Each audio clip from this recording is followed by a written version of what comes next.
অনুনয় বিনয়ের সাথে বলি রে ভাই, ও মা, ও বৃদ্ধ বাবাজি, ও পর্দার আড়ালের মা বোনেরা, ও যুবক ভাই, আজকে পায়ে ধরে ধরে ধরে ধরে বুঝাই, টুপি পরো, নামাজ পড়ো, নবীর আদর্শ মেনে চল। তুমি বারবার আমাকে কাউন্টার দাও, টুপি মাথায় দিলে মাথা গরম, দাড়ি লম্বা করলে যৌবন চলে যাও, লম্বা জামা পরলে শরীরটা গরম হয়ে যায়, স্বাধীনতা নষ্ট হয়ে যায়।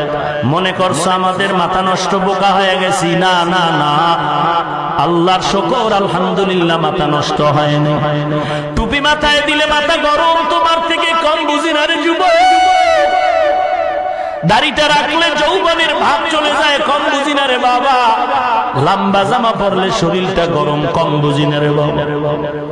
এরপরও কেন টুপি ফালাই না, দাড়ি ফালাই না? এরপরও কেন বেপরদায় চলি না রে ভাই?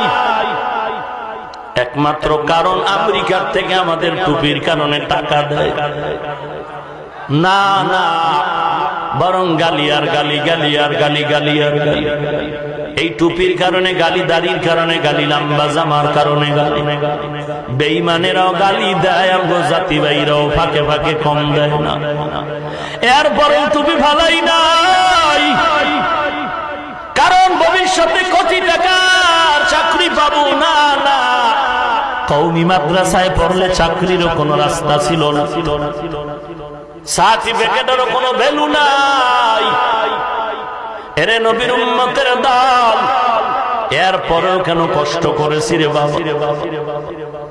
এই মাদ্রাসায় পড়তে গিয়ে এমন কষ্ট করেছি, কত দিন কত রাত চলে গেছে, খানাও পাই নাই।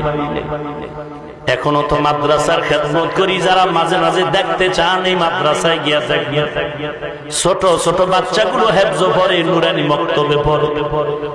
যেই বাচ্চাগুলো সকাল 10টার আগে ঘুম থেকে উঠে না, মা গোসল করায় দেয়, মা খানা আগায় দেয়, মা কাপড় ধুয়ে দেয়, মা প্লেটে খানা বেড়ে দেয়। তরকারি ভালো না, সন্তান বলে ভাত খাবো না। ওই সন্তানগুলো মাদ্রাসায় যাওয়ার পর নিজ হাতে খানা উঠায়, খানা খায়, গোসল করে, কাপড় নিজেরটা নিজে ধুইয়া ধুইয়া। তরকারি খারাপ হয় মাঝে মাঝে, কোনো প্রতিবাদ নাই। রাত্র 10টার আগে ঘুমায় না, ফজরের 1 ঘন্টা আগে আবার উঠা ঠান্ডা পানি দিয়ে ওযু বানায়, নামাজে দাঁড়ায় যায়। ঢাকাতে আমি মাদ্রাসার খেদমতে আছি, সবাই জানেন। ছোট ছোট বাচ্চাগুলো দেখি, আমার অফিসে মেহমান, কথা বলতেছি, ওরা দরজা দিয়ে আমার দিয়ে তাকায় আছে এক নজর। আমি বললাম, বাবা এদিকে কেন দাঁড়ায় আছো? ওরা আসতে চায় না, ভয় পায়। আমি বললাম, ভয় নেই, এদিকে। আমি ভালো করে চিনিও না এরা কি পড়তেছে মাদ্রাসা। আমি বললাম, তোমরা কোথা থেকে আসছো? বলে, হুজুর আপনার এই মাদ্রাসায় পড়ি। দাঁড়ায় দাঁড়ায় কি দেখতেছো? বলে, কিছুই না। আমি বললাম, আমার কানে কানে বল।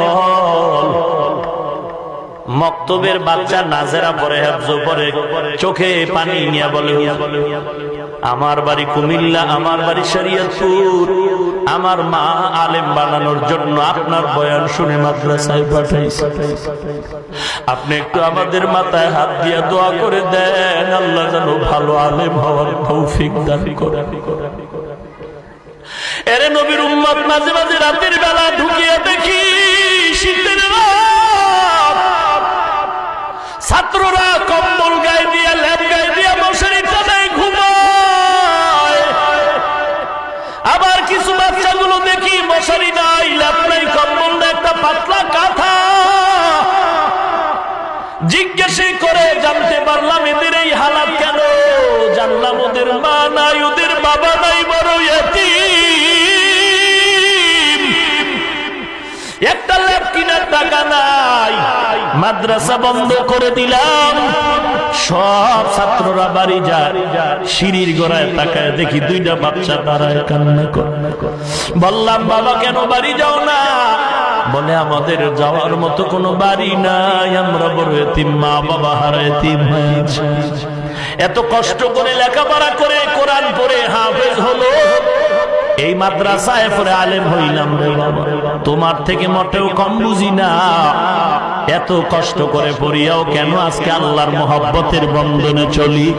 একটাই কারণ, কোরআন হাদিস পড়ে দেখলাম গুনাহগারের জন্য আযাবের খবর আল্লাহ দিয়েছে।